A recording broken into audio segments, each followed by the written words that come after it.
Apa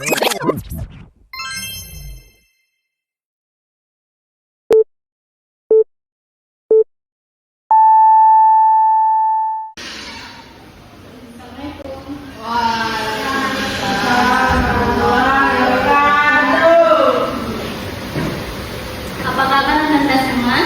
Baik, Bu.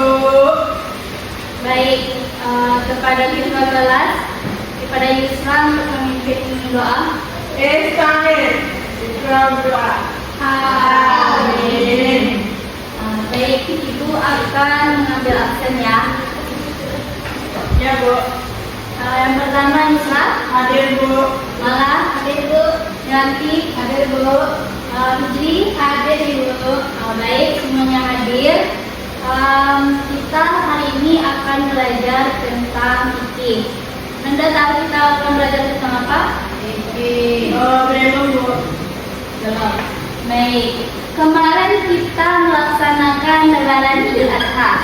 Apa yang Anda lakukan setelah melakukan sholat Idul Adha? Pergi melihat orang memakai baju. Ya. Kalau malah setelah sholat kemarin, apa kegiatan yang dilakukan setelah itu? Penonton. Melihat Apakah Ananda salah satu keluarganya kemarin mengikuti kurban? Ya, Bu. Alhamdulillah, berarti telah melakukan sunnah. Baik, pelajaran kita hari ini adalah tentang kurban. Baik, yang pertama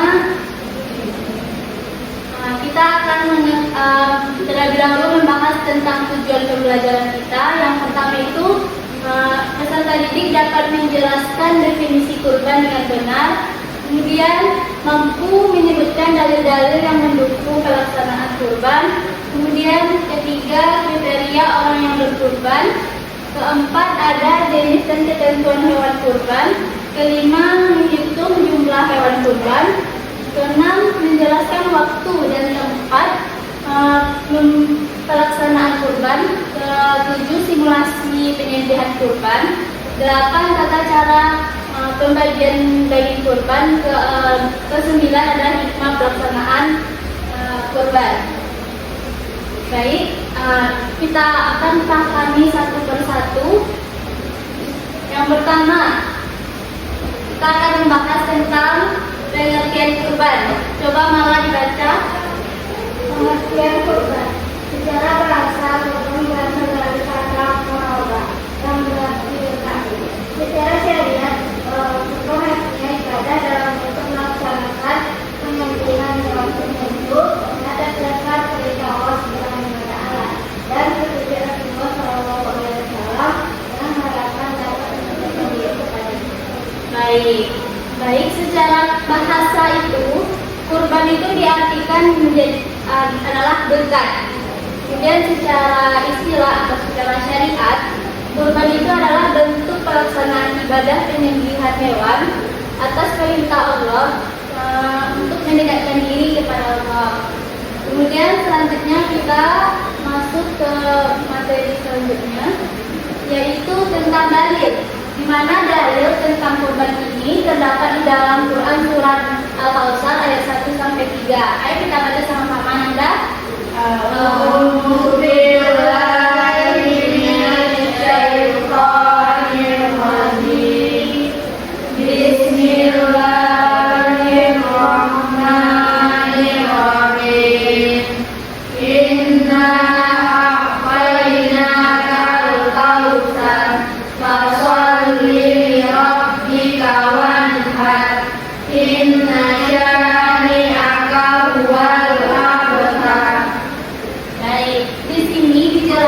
Bahwasanya di ayat keduanya ya Anda ini, maka dirikanlah sholat dan berkurbanlah. Di dalam itu dijelaskan bahwasanya adanya perintah berkurban. Ya Bu. Baik, selanjutnya materinya adalah tentang ketentuan orang yang akan berkurban.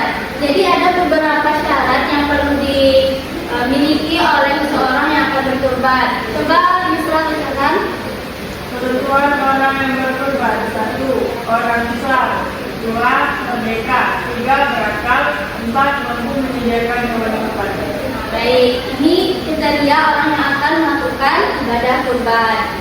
Selanjutnya kita akan belajar tentang jenis hewan kurban. Ayo di sini, ini hewan apa Nanda? Ini apa Nanda?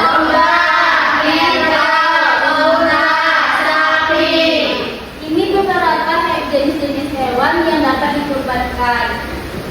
Coba kita tanya dulu, kalau untuk sapi, beberapa orang bisa bergabung, berapa orang bisa? 7, Bu.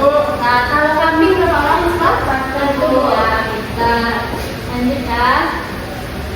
Selanjutnya tentang ketentuan hewan kurban. Dari beberapa ketentuan hewan kurban tadi, ini ketentuannya Nanda. Yang pertama itu harus sehat dan tidak cacat. Kemudian organnya lengkap. Selanjutnya semua organnya itu lengkap, tidak cacat.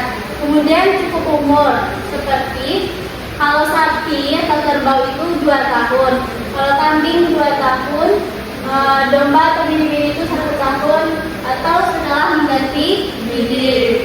Nah, itu untuk ketentuan hewan kurban. Selanjutnya, jumlah hewan dan orang yang berkurban, seperti yang telah disebutkan Yusra tadi. 1 kambing untuk 1 orang dan 1 sapi untuk 7 orang. Namun boleh ketika seseorang itu mampu, dia bisa berkurban 1 sapi untuk 1 bininya sendiri.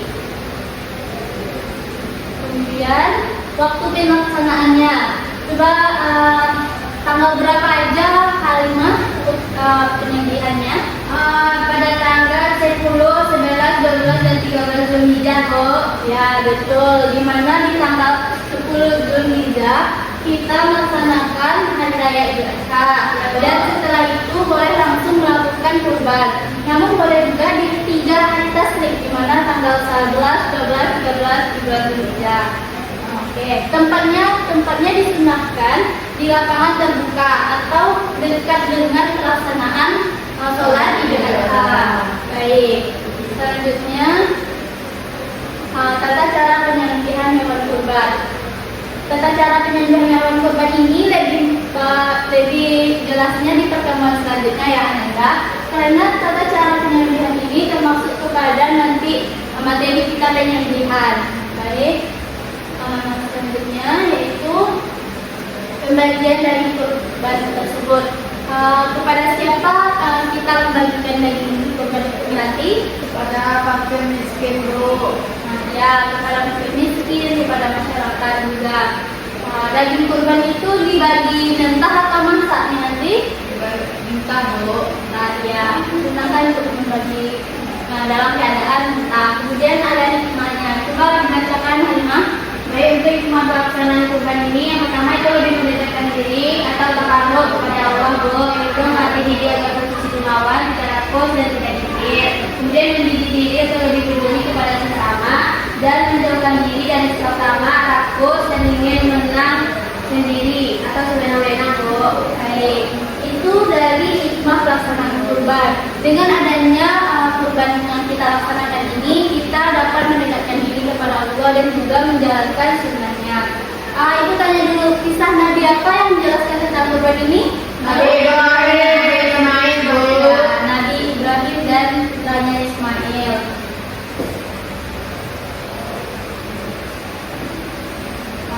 Baik.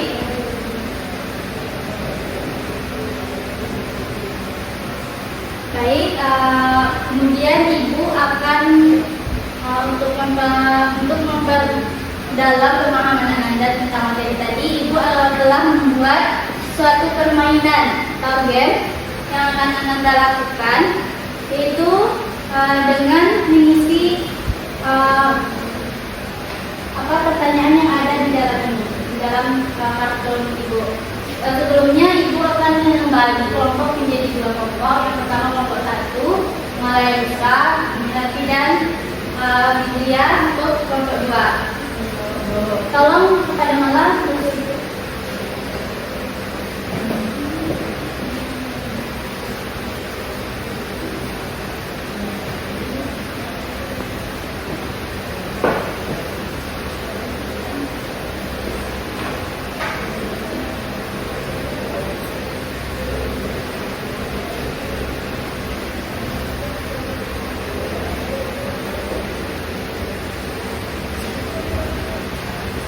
kasih malah. Baik, kepada kelompok 1 berdiri di bagian karton kelompok 1. Kelompok 2 berdiri di bagian karton kelompok 2. Oke, ya Anda. Berdiri dulu ya, jangan melihat berurutan ke sini malah.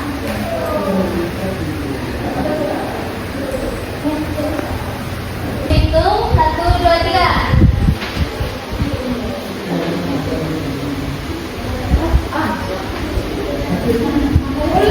Kelompok 1 sudah selesai. Baik, tepuk tangan dulu untuk kita dalam. Baik, untuk itu kita akan membahas tentang jawaban dari masing-masing kelompok. Yang pertama kelompok 1 di soal nomor 1, yaitu jelaskan pengertian kurban, yaitu letak secara bahasa, betul. Kemudian yang kedua ada dalil tentang kurban atau surat Quran surat Al-Kausar, betul. Baik, karena jawaban Anda sudah betul, berarti Anda sudah paham ya tentang materi kita tentang kurban. Baik, untuk itu, untuk lebih memahaminya, Ibu akan memberikan kuis kepada Anda. Baik, pertama Ibu tunjuk kepada Yusra untuk menjawab pertanyaan di sini. Yusra mau pilih nomor berapa? Nomor 1, Bu. Kan? Coba bacakan Yusra. Secara bahasa, kurban berasal dari kata kurba yang artinya kurban, Bu. Betul. Tangan kita. Satu lagi siapa yang mau? Malah silakan. Boleh.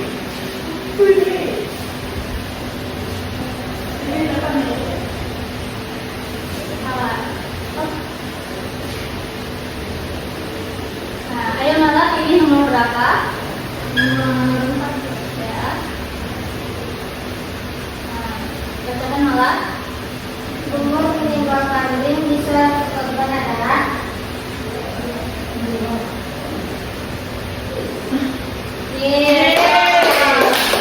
Makasih kepada Malah. Berarti Ananda sudah memahami materi kita tentang kurban ya. Baik, untuk itu Ibu akan memberikan tugas di rumah berupa LKPD, di mana LKPD ini nanti Ananda isi ya sesuai dengan perintah yang ada di atasnya. Baik, Ibu bagikan ya. Baik, dari materi kita tadi siapa yang mau menyimpulkan? Nanti bisa? Baik, Bu, bisa, Bu. Ya, silakan. Kesimpulan materi kita pada hari ini yaitu tentang kurban, di mana kurban ini dilakukan pada saat hari raya Idul Adha dan setelah melaksanakan sholat Idul Adha. Kemudian hewan kurban yang dikurbankan pada waktu kurban ialah kambing, sapi, kerbau, unta, dan domba. Kemudian tempat penyembelihannya disunahkan di tanah lapang atau di tempat kita melaksanakan sholat Idul Adha tadi. Ya, terima kasih kepada Miranti. Baik, Ibu kuatkan kembali tentang materi kita tentang kurban, di mana kurban ini adalah satu perintah Allah yang telah diberikan kepada awalnya kepada Nabi Ibrahim untuk melakukan kurban kepada anaknya.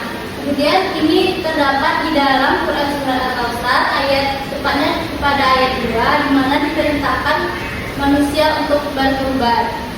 Baik, dari materi kita Anda sudah paham ya? Paham, Bu. Baik, hanya demikian pembelajaran kita pada hari ini. Kepada ketua kelas untuk menutup pelajaran dengan membaca doa. Bismillahirrahmanirrahim. Amin.